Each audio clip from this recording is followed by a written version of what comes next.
Hello, vagina. Cheers to being a woman. But womanhood, it's a jungle down there. Get ready to be real, raw, and totally uncensored as we explore the depths of health, sex, motherhood, and relationships. Strap in for those topics that make you cringe, make you blush, and make you want to hide your face. Welcome to the Hello Vagina podcast.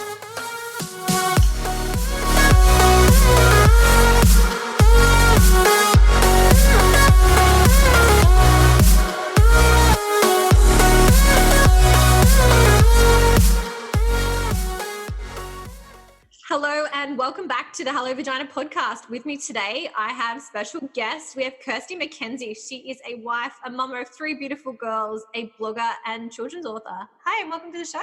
Hi, thanks for having me. So today we are going to get into talking about stigmas of motherhood and judgment and everything in between. Motherhood is a hard journey. It's definitely not easy. There is no rule book, and what works for one doesn't work for the other. That's it. And there's just so much unknown. Unfortunately, I think, the antenatal classes should go for like 2 weeks and they should cover so much more. It's like, we're going to prep you for labor and that's it. Yeah. It's funny with those classes. I remember we did them before our first was born, and it actually gets to labor. I don't remember what I learned in those classes. I don't remember. They just show you that weird video of a vaginal delivery and you're like snickering slightly like.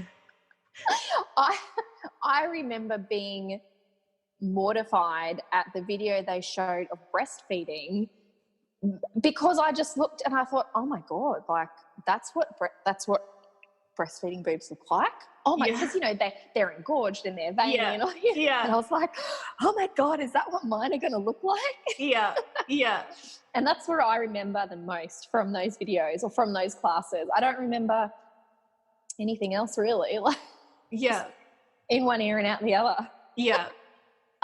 It's crazy what they do teach you and what lacks. I think women could definitely benefit from a little bit more information on, what happens if you can't breastfeed. Like, I feel like, especially because you're in that heightened hormonal state of just having given birth and, it's not working. And I know some mums have said that forcefulness of the nurse where they just sort of grab the baby and grab your boob and just, you're not doing it right here. It's meant to be like this, for some mums that's super confronting. For others it's helpful because you don't have any idea. But, your milk doesn't come in. Like we don't talk enough about what happens if your milk doesn't come in, or your baby's mouth might not fit your nipple. Like we just sort of talk about breastfeeding like it's going to be a given. Like you'll just push the baby out and then you'll just pop it on your boob and it'll be fine. And for some kids and some babies, it is. True, It's 100% true. But for a lot of women, it's not. I've had the 3 and all of mine totally different. Like totally. My first one, I think I got pretty lucky in the breastfeeding department. She latched on and I thought she was going to suck my nipple off. Like I was like, oh my God. And she was fine. Never had any issues. She fed constantly though and never slept, but that's a whole different set of issues. Then my second came along and I thought, sweet, done this before. No problem. She was so lazy. She wouldn't finish a feed. She, thank God, was a much better sleeper, but she wasn't, just wasn't latching properly because she just was lazy. And I ended up getting mastitis, and because it wasn't kind of, I wasn't draining them as you needed. And I just thought to myself, man, I never had to worry about this the first time around. So I had to relearn how to sort of breastfeed a newborn again. And we sort of got through it. But she was always just never really interested in breastfeeding. I kind of had to force the issue on her and offer it. Then the third one comes along and I thought, okay, here we go. Like I've always been well, not always, I shouldn't say that. With the third one, I was very open-minded. I was like, if it doesn't work this time, I've got 2 other kids. I ended up having an emergency C-section. So I thought, okay, there's all these other issues. I don't really care this time. If it works, it works. If it doesn't, it doesn't. Yeah. But anyway, we start breastfeeding and it seems okay. And one of the midwives I had in the hospital, now I knew by this stage, you know, my milk comes in on day 5. It comes in pretty late. Yeah. But I knew that by now. So with my first one, nobody ever gave me any trouble about it because I went home from the hospital on day 2. So I just kind of didn't know any different and just kept feeding, and it eventually came in and it was fine. Yeah. But then with my third one, because I was in hospital after the C-section, I had the midwives coming in all the time, and some of them are very helpful and some of them not so much. And this one in particular, she said to me, well, you've obviously got supply issues, so I'm going to make you pump in front of me. Thanks, lady. And I sort of went, okay, like by this stage I'm kind of used to getting my boobs out. It doesn't really worry me. But I thought to myself, if I was a first-time mum, this could be mortifying. Yeah. And I put the pump on and everything was fine. Like I knew that by this stage I was like, I know my body, it's okay. My milk has like literally just sort of come in. And I started pumping and she went, oh, well, the other women on the ward would hate you. And I went, why are the other women on the ward even going to know, like, what's going on in here? And why is it a competition anyway? It shouldn't be. Yeah. So I just was, like, going through this roller coaster. But it turned out in the long run that my third had a tongue tie. So that's why we were having some issues. Yeah. And that eventually got sorted out after weeks of reflux and whatnot. But yeah. I just kind of thought to myself, that comment from that midwife, and I know she meant well. I guess it was just her mannerisms that weren't quite there. Yeah.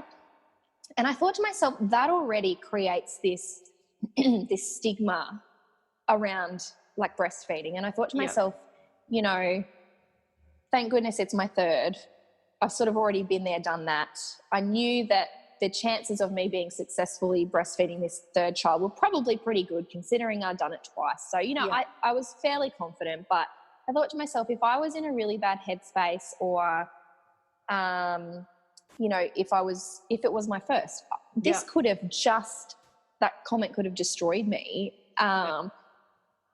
So yeah, it was really interesting.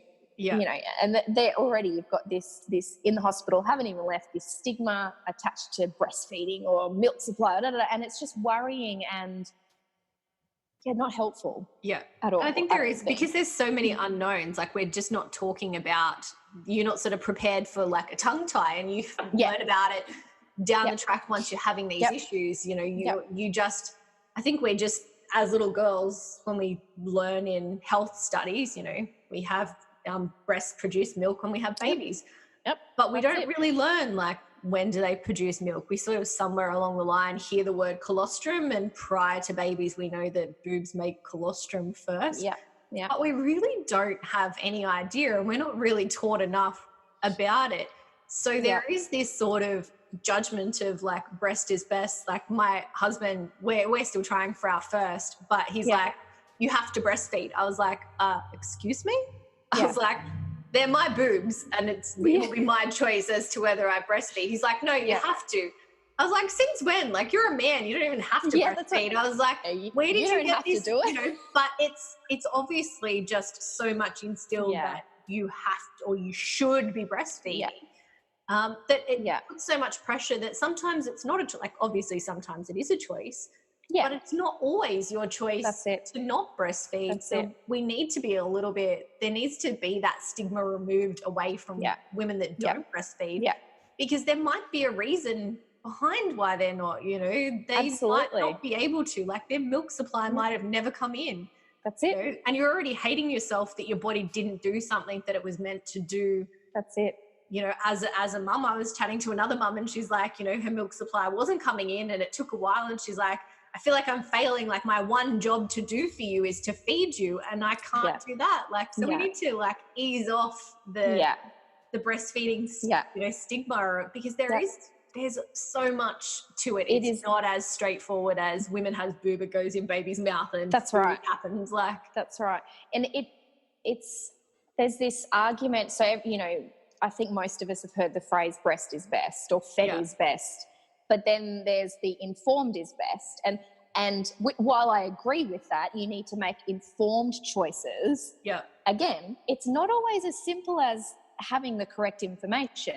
Yeah. I feel like it just needs to be a little less judgy and a little bit more like, okay, for me, I'll use myself as a perfect example where with my first one, no issues physically with breastfeeding, but I did have postnatal depression. Yeah. And when I say she didn't sleep, I mean, she didn't sleep. Like it was like 45 minutes for maybe the first 12 months of her life. It was awful. And I was getting up and feeding her back to sleep because that's the only thing she really responded to. But I was beside myself. And then at about maybe 8 months or so, she was getting some teeth and she had bitten me through. I could see flesh around my nipple. And I was distraught. And I said to my husband, go and get some formula, I'm done. Yeah. Before he could even get to the garage door, I screamed out to him to stop. I said, no, stop, don't get it. You can't do it because I have to do this. I can't, like, what would people say about me? Yeah. And I was so, like, it was my headspace, not physically, you know? Yeah. And in hindsight, for my mental health, maybe I should have at least considered mixed feeding. Yeah. But I was so worried about giving my baby formula. God forbid, you know. Yeah. The judgment is real. Right. Around formula. Yeah. So bad. And in the end, I did. I went and got some formula and she just sat and had a bottle of formula like it was nothing. And I thought to myself, oh my God, she'll take a bottle of formula. I don't have to stop necessarily, but it's there if I need to. And I literally went out that weekend with a friend. Nathan, my husband, had a bottle of formula. She had it before bed and it was fine. And this weight was lifted off my shoulders because I had this, it wasn't so reliant on me all of a sudden. So yeah, that really stuck in my head because it was this fear of judgment. If I, God forbid, and she was 8 months old. You know, if one of my you're friends, on solace by that point, like you've done a good run, like not like if you're one bailing. Of my friends makes it to 8 days, I'm like, dude, that's awesome because it's so hard, you know. Yeah. But for myself, I was so worried what people might say about me, and it's stupid. Not stupid. It's worrying. The problem is that there is so much judgment about it. So it's it's actually not an irrational thought because there is so many people that are so quick and willing to give you their opinion, even though it's not asked on everything. I know. Around formula feeding, and you know, for you, it's your mental health. Like nobody's checking with your mental health space. And I chatted to another mum that was talking about like she had to stop because for her mental health. And it's like we're not really aware of what goes on behind closed doors. You know, some people are mixed feeding because they don't have supply. Like, don't worry, they already feel bad enough. They don't need your judgment. They don't need your opinion. Like, I don't need to say anything. Why are you doing that? Like, because it's none of your damn business. Because I am. We've moved into this space where we feel like we can, especially I feel around pregnancy and postnatally, that we can say things that are seriously inappropriate. Yeah.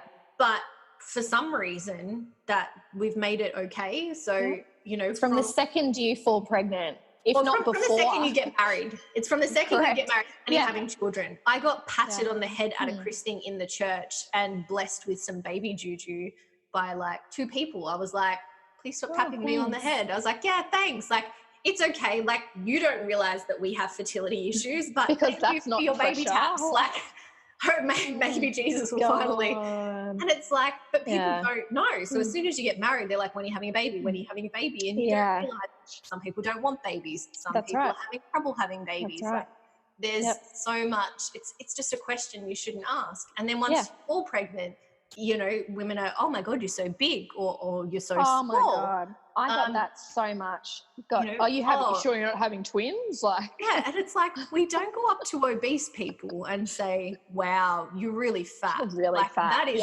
really socially unacceptable. I know. Yet a woman that's growing a baby, we're like, "Oh, well, because it's the baby, it's okay to say that," and it's like it's not okay because your headspace is, again, you know, we're dealing with that change of your body. Like most people are very sensitive about the fact that their body is changing. Like it is a hard thing to get around when our society's made us think so much about one way on how we should physically dealing with, even though you know you're growing a baby, dealing with the change is still so different. It's huge. And then to have people making comments, it's like you're like, thank you. I already feel like a whale, but thank you for sharing that with me. I don't know whether it must have been my second baby, because with her, I put on quite a bit of weight for me. Like I'm 5'1.5", like I'm tiny. So for me to put on 10 kilos is quite a bit, you know, but I put on a fair amount more than that with her. And I had a lot of fluid. It was a Brisbane summer. She was due in December. I was just like fluid central. And I think it must have been my OB. I had a male OB and he was amazing, but he's still a dude. And he said to me, he goes, "Oh, is that fluid in your ankles or do they always look like that?" Thank you. And I went, no, it's pregnancy, thanks. Like my ankles don't always look like this. But, you know, by that stage I was like, yeah, okay, I'm a heifer. I get it. I know. Yeah. And then on the flip side with my third kid, I put on 8 kilos and that was it. And it was, honestly, it wasn't for lack of, I wasn't trying to. I think I had 2 other kids to run around after. And, you know, my OB said to me, she's like, "You need to eat." I'm like, I eat. Like, trust me, I eat. For whatever reason, it was just totally different with that pregnancy. I didn't really change anything from one to the other, but it was just how my body reacted. And she was like, "You need to eat, you need to eat." And I suddenly had this like worry in my head that, oh, great, now I'm not putting on enough weight. To like, you know, it's like you're going to stunt your baby's growth and stuff. She ended up coming out just shy of 4 kilos. So she was definitely well fed. She was not little. She didn't even fit out. That's why I had an emergency C-section. She was like this Buddha. And, and it just, you know, it's almost like you're damned if you do and you're damned if you don't. You know, you've said you've been trying for your first and you're getting comments. And then again, on the flip side, you get, if you have another kid, like for me, when we decided for the third one, people were like, "What do you want a third one for? That's crazy. Do you guys not own a TV or whatever?" And I was like, so now we're getting judgment for having another one, because if you don't just have 2 kids, then there's, you know. Yeah, that's another one. I only want one. So the judgment for, like, I've only ever saw myself either having one or not having children at all. Like that's just always been me. Would never be more than one. The only possible way that we're having more than one is if we have twins, which is completely not going to be planned, you know. And I actually learnt yesterday that with IVF in Australia, they can only implant one. They can't implant more than one. So the likelihood then comes down even further. We could have twins. So my fingers and my legs. And it's interesting though that people have such a strong opinion about only having like one kid. You know, you're like, it's, first of all, it's my uterus. You know, my younger sister, she just turned 32 and she says she doesn't want kids. She's not interested. And I'm like, that's sweet, because I'll always have a babysitter. For a start. But she gets people going, "Oh, well, you'll change your mind." And she's like, I'm 32. I'm pretty sure I probably won't change my mind. She goes, you know, maybe if I do, whatever. But at this point in my life, I don't want to have any. I'm not a kid person. And it's like, you can't make your own choices for your own like body or family or life or whatever. It's like someone's always got to say something. It's funny. It's funny that we're so judgy on other people, what other people are doing, especially around motherhood. Like, it's crazy how much judgment You know, then once you've had your baby, you know, this crazy notion that if you don't vaginally deliver your child, you don't really, like, how anyone can get on a public forum and be like, well, you didn't push it out, so you're not a real mum. Like, I have heard people say that. And I now have to look after it for the rest of its life. I'm pretty sure that just because it didn't come out of my vagina, I still have to be its mother. Right. Just saying. I'm pretty sure I'm not going to leave it at the hospital because it didn't come out of my vagina. Like, what a crazy idea for people. And it's so rife. Like, it's so rife, that particular one. I had my first 2 delivered vaginally. Yeah. My second one had shoulder dystocia on the way out. So the doctor, thank God I'd had the epidural by this point, because I had my legs over my head. The doctor's hands are inside me, freeing her shoulders. Obviously, I have a size limit with the babies that I can push out, clearly. Anyway, everything was fine. You know, it all worked out in the end.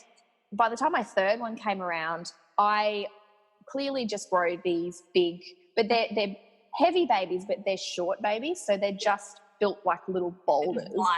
Yeah. Yeah, pretty much. And like I said, I'm 5'1.5". I am pretty small framed, basically.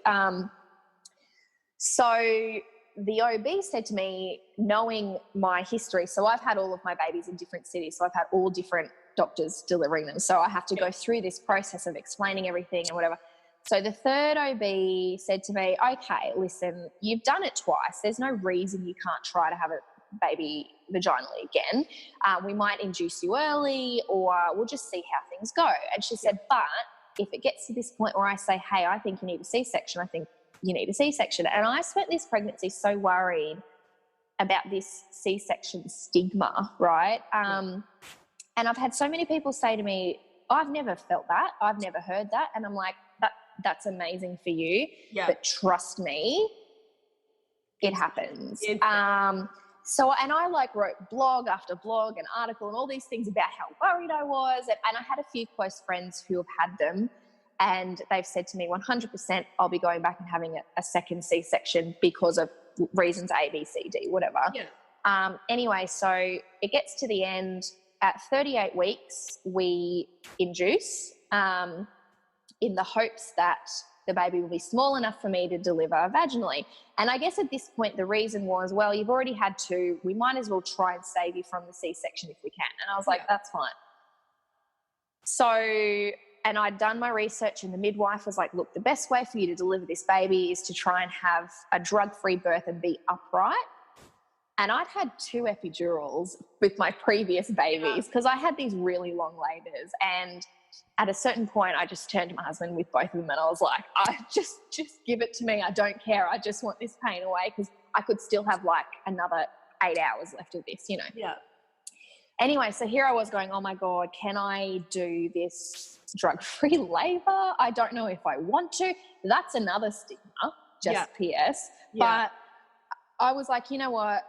I'm going to give it a shot. So I did everything I could to make sure the baby was in the right position and all this sort of stuff.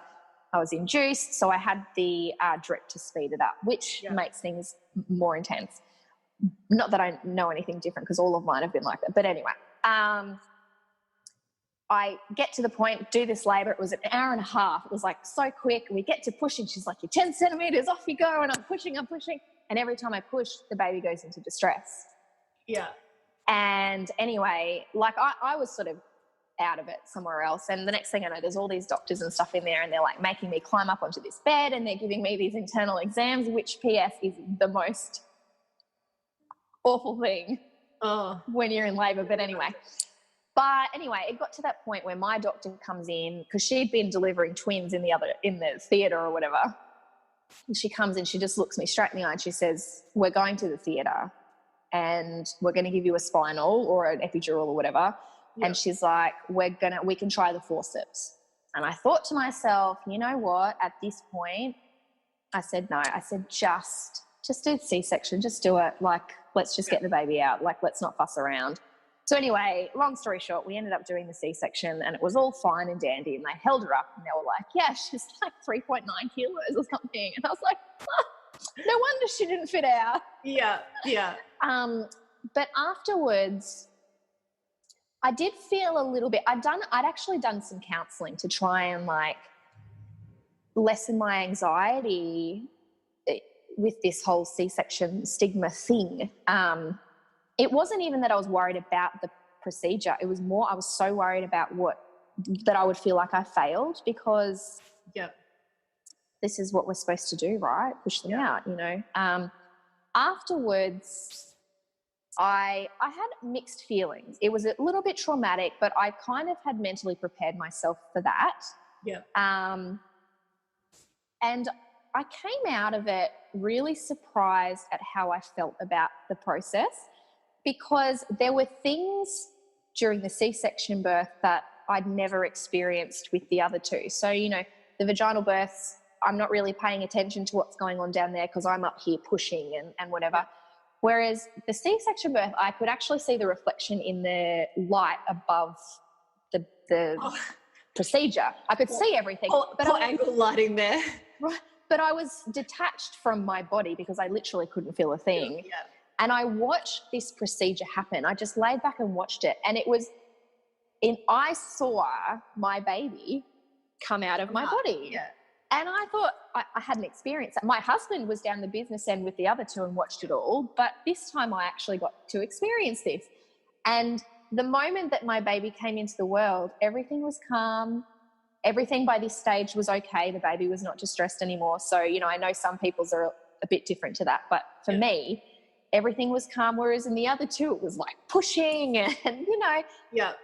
So I kind of thought there was a silver lining to this, that I experienced this moment of calm before she came in, and I was relaxed and I got to just watch it happen. And I thought, okay, so yeah, it's not ideal. It did hurt the next day, but I was up and walking and it was fine. Yeah. So, you know, there are pros and cons to all of it. You know, if we ever had a fourth, which we won't be, but if I ever did, I would be elective C-section, because I just wouldn't take the risk of it all happening again, because let's face it, it's happened a couple of times now. Yeah. I think having been through it and being like, you know what, it's actually not that bad. I don't care what other people think as much as I thought I would, because by this stage, really, you know, if they've got an issue with me having a C-section, then that's kind of their issue, not mine. So, you know, there's a silver lining to all of it. But yeah, the stigma and stuff, it is real. And you want a healthy baby. Like, at the end of the day, it's about having a healthy baby. Like, the child mortality and the mother mortality rate now is so low because of modern medicine. You know, correct. If you think if you'd had that baby 300 years ago, you probably would have died in childbirth. The second time, you wouldn't have even made it to the third time, because I wouldn't be here to tell the baby out. Then both of you probably would have died. Like, that's the reality of it. Like, unfortunately, this whole idea that our bodies are made to make babies, like, they kind of are, but in some ways they're not. Like, they fail in the sense that we make a bigger baby than our body's capable of pushing out. Like, and someone said to me once, our bodies won't make a baby bigger than they can handle. And I'm like, living proof. Tried it a couple of times and it didn't work. Maybe like back in the like ancient days where we were in certain tribes and our tribes stayed together, but I guess there's so much crossbreeding that's years later that now two people that wouldn't have necessarily made a baby together for that to be a true statement would have been a case that, you know, you were both of the same build that then built a certain size baby that was capable of coming out. But there's so much, you know, mixing now that, you know, people are having babies with people that are of a completely different race, which is going to throw a completely different type of baby. Correct. Yeah, that's it. But there's genetic throwbacks. There's all sorts of things there. But one thing that really helped me through it all, I think, was, and I was seeing an osteopath with Hannah when she was my third one, when she was really little. And I explained, you know, how the birth came about, and she just looked at me and she said, "You're one of the lucky ones." And I went, "Oh." And she goes, "You're one of the lucky ones because you're still here to tell me that, you had an interesting birth and that you had to have a C-section." She's like, there's this thing that you're the lucky ones, or you've got this some kind of gift if you can just spit a baby out. And trust me, like it is easier in the long run. I get it. Yeah. But I consider myself pretty lucky to have been giving birth in this day and age. Yeah. Where I have that as an option, because I'm here, my babies are here. My husband's not a single father because I didn't make it home from the hospital or whatever. So, people can judge all they like. Yeah. But it's certainly not the easy way out. No. At all. But when you think about what could have happened, yeah, I would have a million C-sections, Yeah. if the other side of the coin was not coming home, sort of thing. So, yeah, I think people just need a bit of perspective on like all of these issues. Yeah, 100%. And just to step back and just not be so judgy. Yeah. Like, it's just, I don't know. I don't know how we became a society where we judged so much. My girlfriend, I remember her telling me when she had her first, getting on like these mothers sort of group chats, and like people literally she would tell me all the time about how so-and-so put up a post about this and got ripped into, and you're like, why are we not supporting each other more? Like, people ask questions because they don't know. And there's nothing wrong with not knowing. Like, they're putting it out there to find out.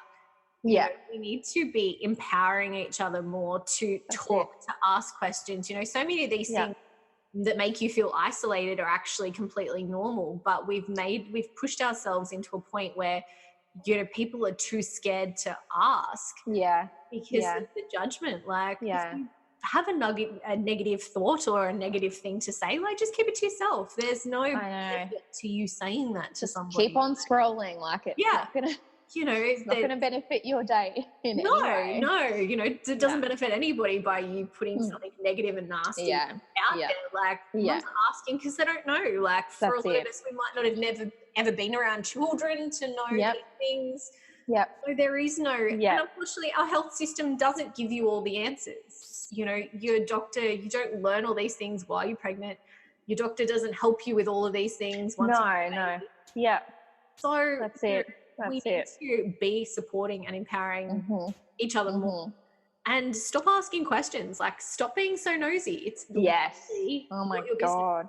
Not your business. When someone's having a baby, how they're having their baby, how they feed their baby, like, it's none of your business. Yeah. It really isn't any of your business. It's why it's so important to have like at least one person in your life. It doesn't matter who it is. It could be your mum, your dad, your best friend, whoever.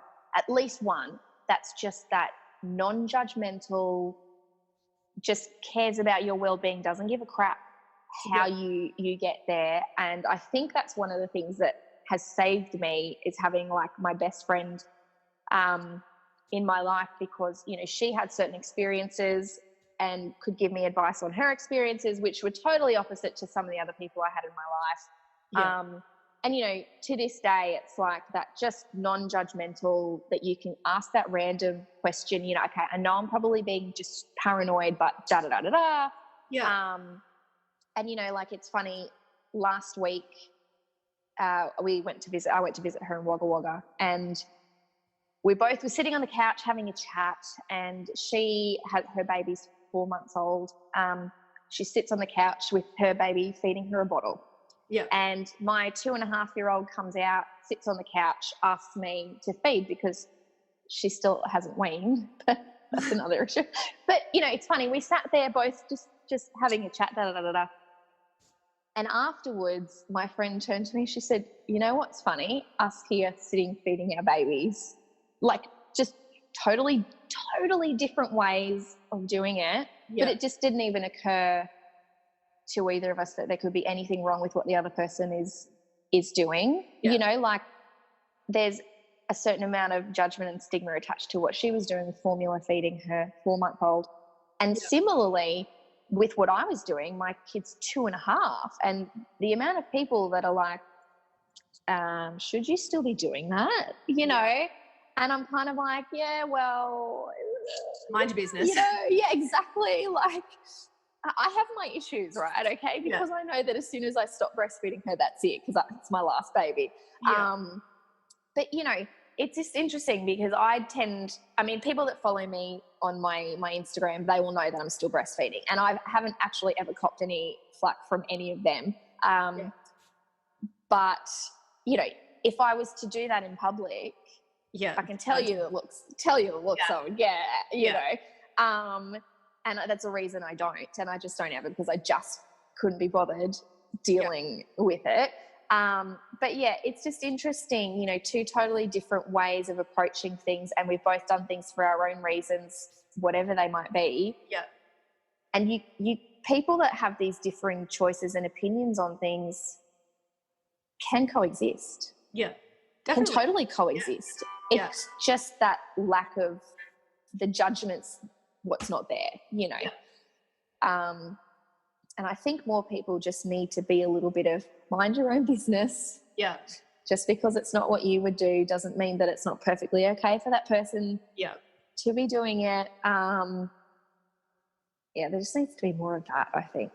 Yeah. But that would be a perfect world. Yeah, definitely. It's funny, like you said, you know, breast is best until it's not. It's like, yes, you can do that until your child is of a certain age, and then we're against breastfeeding. Like, why are you still feeding them? Like, right? And it's crazy. Like, we're so pro it, aggressively pro breastfeeding until they get to a certain. It's like your child is 1. Okay, you stop breastfeeding today. Yes, I think it's 1. I think when kids get to 1, most people are like, okay, well, you're done now, aren't you? Yeah.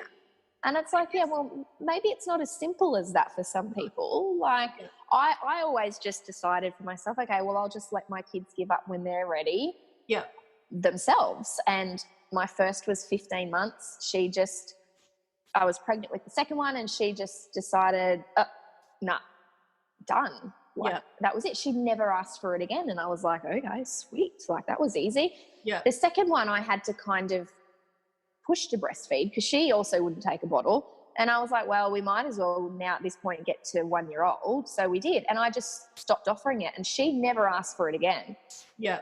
She was just like not interested at all. Third one, she's attached. Yeah. So that's just her thing. For whatever reason, she needs that. And I suppose there will come a point where I go, okay, we're done. I'm done. This is finished. But for the moment, I'm kind of like, well, if it's not a problem for me, then it's not a problem. Yeah. You know, it's not really anybody else's. No, and it's for many different things. It's a comfort. It's, you know, that you're still attached to it, and it's your body and it's your family. That's right. What you choose to do is your business. Like, we all do so many things within our households that people wouldn't even think to comment on. Like, you do that. Like, you just don't, because what people do in their own house is their own business. Like, that's exactly right. Do bed and everything else. Like, it's almost like your bedtime routine. Like, some people like, 9 o'clock. You think to yourself, that's a bit late, but whatever. It's not as much judgment on like what time you put your child to bed. Like, some people might be like, that's a bit late, but there's not really like this super judgment. Yeah. Where there's certain other things that there's just so much judgment.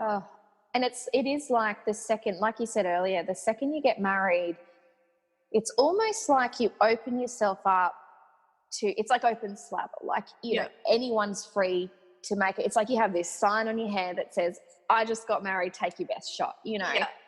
And it's interesting because we lived a year overseas after we got married.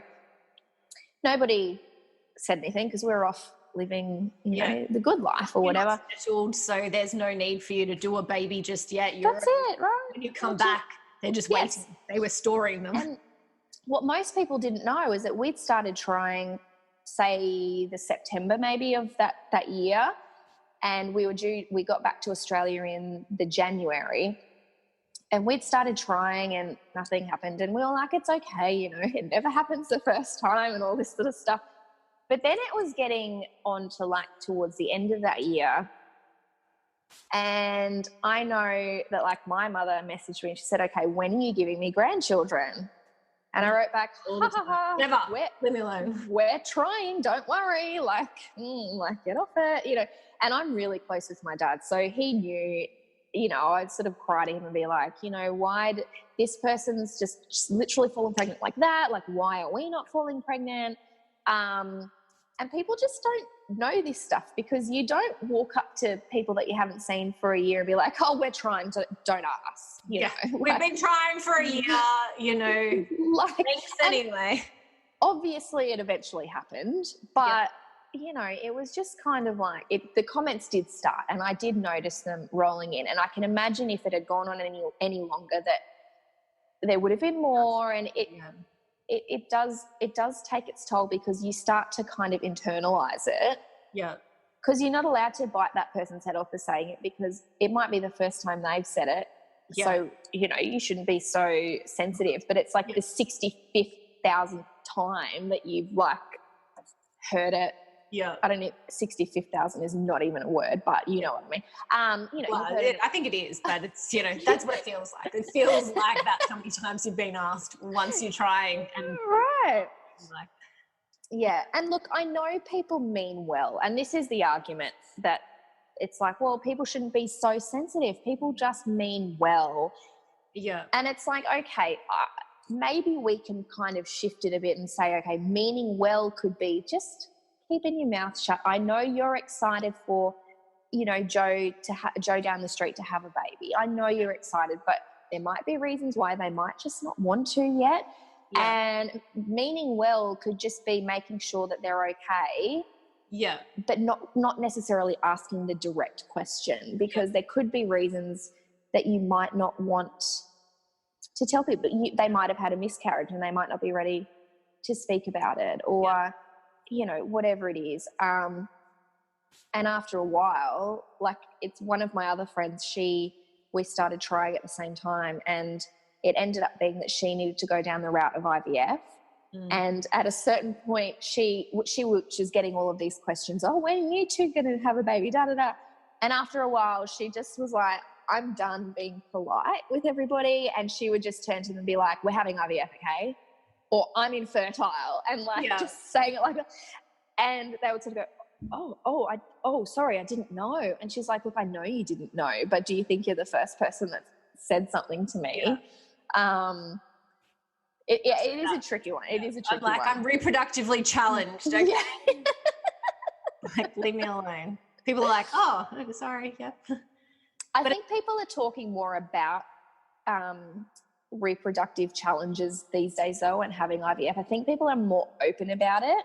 Yeah. I think people used to not talk about it at all, though. No. And I think it's becoming, I had a chat with Gretchen from Growing Our Tribe yesterday, and we were discussing IVF and how much fertility, like, there's so many more fertility issues now, and fertility issues are becoming way more apparent now in our generation of women trying to have children and having the decision to not have kids. I think too, so there's either a reason why they haven't, because they're having issues, or they've chosen not to, and that's becoming a lot more of a acceptable, not that it's necessarily becoming acceptable in that people are like, oh yeah, sure, but there's a lot more people that are making that decision and are more comfortable with the decision to not have children because society's changing to a point that there's a lot more couples that can't have children because they're having, you know, same-sex couples and things like that. Obviously they can have children, but they're not as likely to have families. A lot more, it's more normal to not have children than it was 50 years ago to not have children. It was almost like a guarantee, like you had to, or like there was something seriously wrong with you not to. Or you were that poor couple that are barren. What a word, the barren couple, like.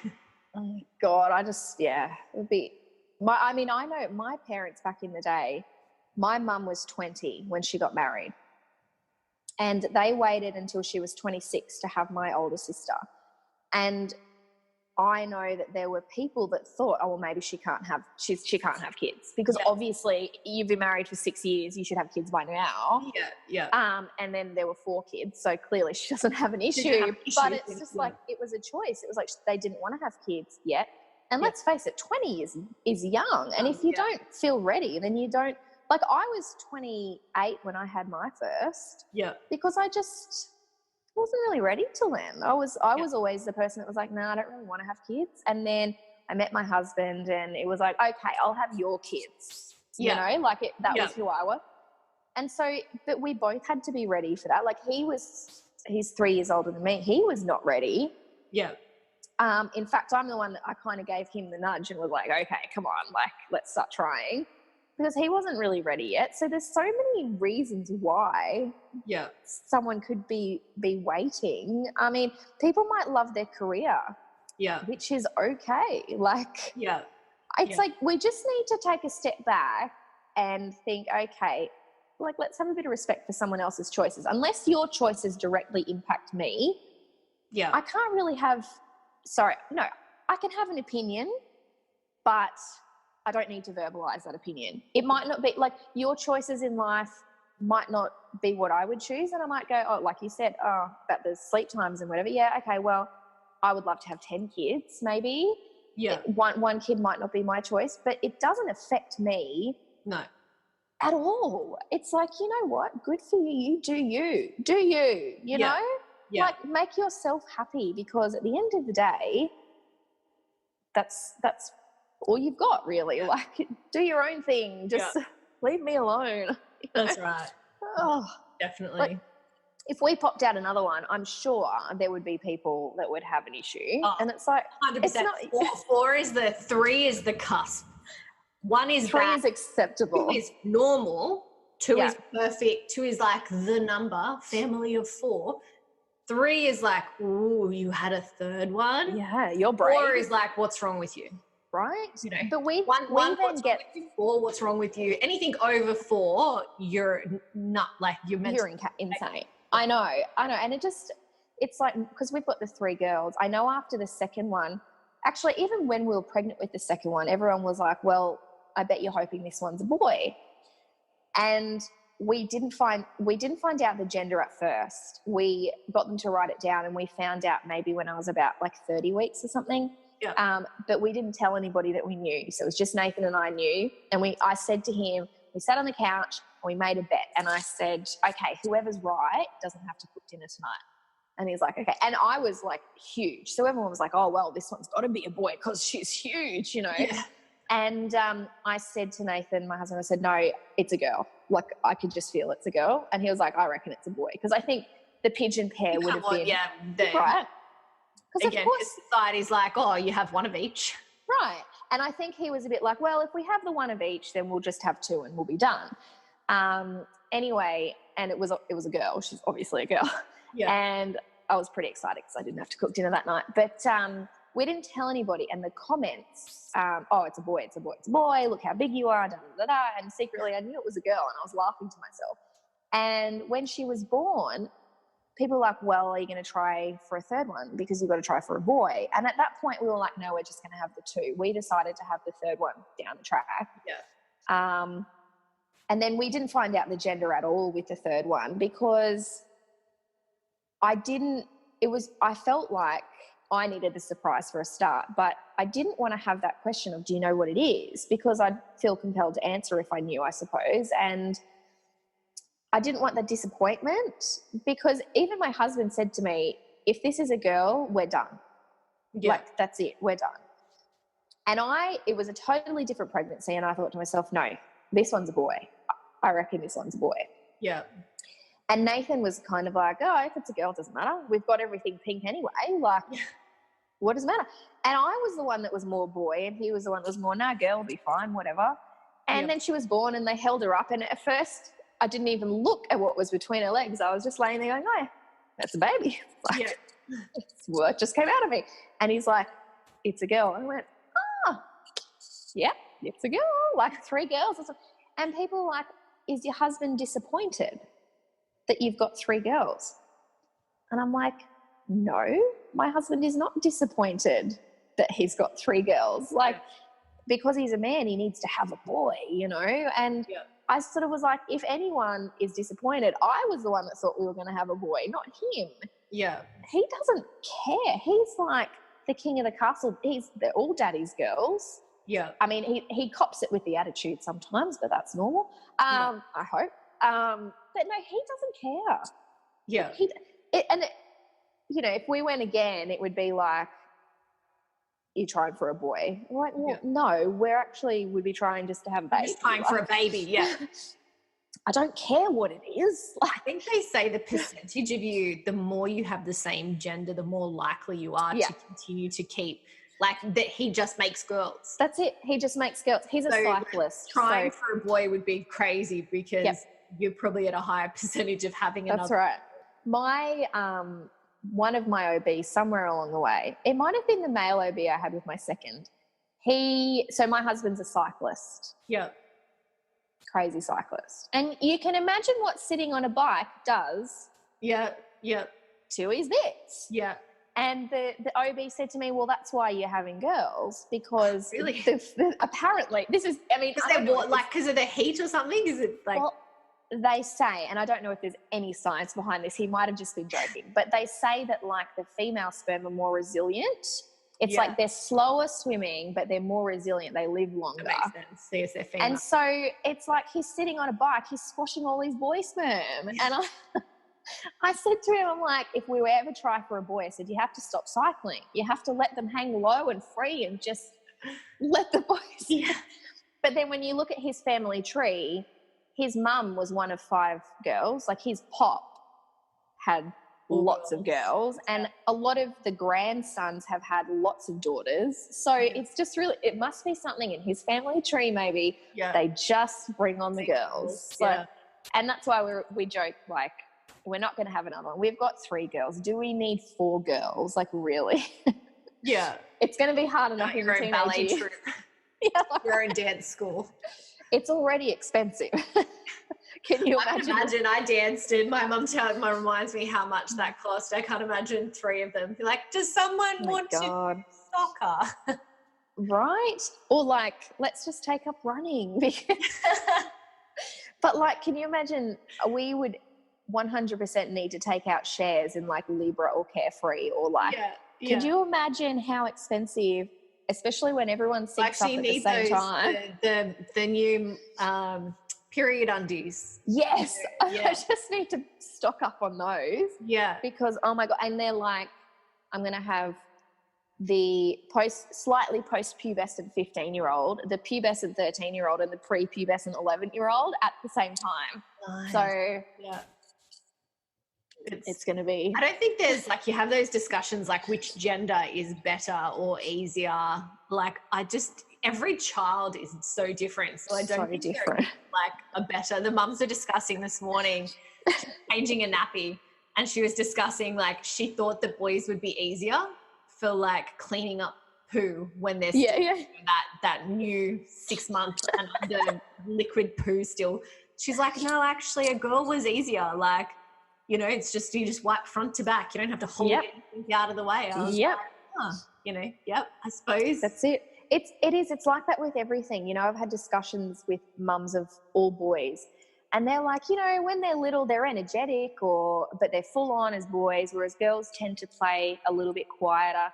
And I was a little bit like, that's generalizing, but yeah, I guess it is a little bit true. Like my girls do gravitate towards playing Barbies and things, whereas they're not like necessarily always wrestling. They do wrestle and stuff, but it's not quite the same. But then, you know, mums with older boys are like, the boys are slightly easier when they're teenagers. The girls are full on when they're teenagers. Yeah. But, you know, I got to the 3rd one and I thought, it's going to be so easy. Like, I've done it before. Yeah. My 3rd one, she has thrown things at me, not literally thrown things at me, but just thrown curveballs. Oh, she probably has it actually. But thrown curveballs at me that I've just never seen before. Like things that I just never imagined a child would do, she does. And I'm like, oh, well, this is new. Like, so it doesn't matter what you've got, what gender they are, they all will throw something new at you, I think. Like I'm one of 4 girls. My youngest sister, she's a Muay Thai fighter. Yeah. Like she's this hardcore fighting, like she's got abs that I could only ever dream of. Yeah. And it's like, I joked to my dad, I said, well, there you go. We don't need a boy. Yeah. You're going to watch your fighting and your whatever. Yeah. You know, and so it doesn't matter at the end of the day. Like, I don't think there is one better or worse. You get what you get and you don't get upset. Yeah, you know? That's the saying, isn't it? I'm actually interviewing someone in a few weeks about gender disappointment. Like, I'm really keen to actually hear the other side of, like, that it being real. Like, I guess for me, we would like a boy. We've just picked that we would like a boy. My husband's been collecting boy clothes because he's really ready. We're getting a girl, 100%. We're getting a girl. Because we want a boy. Just keep him away from bikes. We're definitely getting a girl. Like, I can just feel, as much as we say that we'd like a boy, we're going to get a girl. I can feel it, you know. I envisaged myself as a mum of boys. Always thought I was going to have boys. We got to our first kid's gender scan, and I was like, it's a boy. It's going to be a boy. I'm just going to have boys, you know. And she said, it's a girl. And I literally squealed. I was like, what? Like, and here we are, like 6.5 years later, 3 girls. So, it's just be prepared. I'm sure but it'll be an interesting topic, because I'm sure that there's lots of, but it's funny that we, you know, again, judge on like, oh, you've got 3 girls. Like, were you trying for a boy? Yeah. You must be disappointed. Again, those opinion, like, you must be disappointed. Oh no, you didn't have a boy. You're like, it's fine, you know. What am I going to do? Take it back. No, it's not a boy. Take it back. Take it back. Like, she didn't fit out the first time. How's she going to fit back in now? Yeah. You know? It's crazy. I know. It's just silly. I mean, but I can understand, you know, say you did have your hopes set on a particular gender. I could understand the disappointment though. Yeah. Like, I think it's just when it comes from other people. Yeah. That you're like, no. But, you know, I can understand wanting a certain gender. And maybe that's why we didn't find out with our third one, because I thought, well, if we found out that we're having a girl early in the pregnancy, I didn't want to feel any disappointment. Yeah. I don't know whether I would or not, but I thought, no, like, who cares? Like, it doesn't matter. If we get a girl, we've got a girl. If we get a boy, yay, surprise. Like, it's like you said, you're not choosing to have a child based on its possible gender. You're choosing to want to add a third member to your family.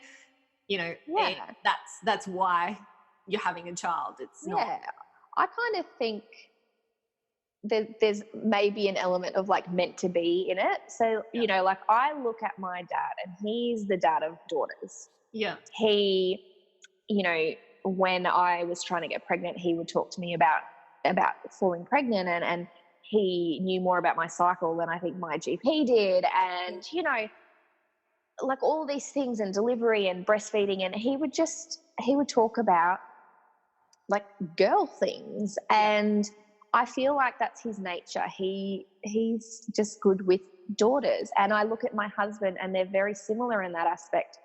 I feel like Nathan's he just was meant to have girls, you know, and there's a little bit of that. I think there was a reason why we got the 3 girls that we did. I think for whatever reason, that was just what was meant to be for us. And I know a lot of people don't like that meant to be phrase when it comes to babies and whatnot, because obviously there are certain things that happen that you think, well, why was this meant to be? Like, why does anyone have to go through fertility? So I know that might not be the best choice in words, but I think when it does happen, there's sort of that reason why you got the personalities that you did, and you know, stuff like that. So I think, well, I was just meant to have these 3 daughters and possibly raise them in the way that I wasn't raised, or whatever it might have been. So Well, thank you so much for being on today. It was awesome, and definitely covered, you know, the stigmas just around motherhood. And the message at the end of the day is, you know, don't be so hard on yourself. Right. And, you know, give yourself the credit, give yourself those little pats on the back. You know, it took you a long time to get this post-baby body, and it's okay for it to take some time to get back, but take those little moments to love now and appreciate what this body's done for you. And then also, don't be judgy. you know. Right. Be judgy to yourself. Right. Be judgy in your head, you know. Be judgy to your husband, you know. Yes. In your little safe zone. In the privacy of your own home. If you want to say it out loud, say it to your husband or your partner. You just don't need to say it to me or to you or to anyone. Exactly. They don't need to hear it. Their life choices, like you said, at the end of the day, their life choices, unless they have a direct impact on your life, then your opinion doesn't really count. Yeah. Because they're probably judging themselves pretty damn hard already for whatever. You don't need to add to it. So. No. Stop it. Definitely. Yeah. Judge it to yourself and love yourself a little more. Yeah, exactly. So thank you so much for being on today. Thank you so much for joining another episode of the Hello Vagina podcast. We hope you enjoyed it. And if you have, don't forget to hit that subscribe button so that you never miss an episode and you're notified when a new episode comes out. Also, we would love for you to tap some stars for us and to leave a review so that others can see how much you enjoyed the podcast and what we're all about. So don't forget, hit that subscribe button. And until next time, stay beautiful.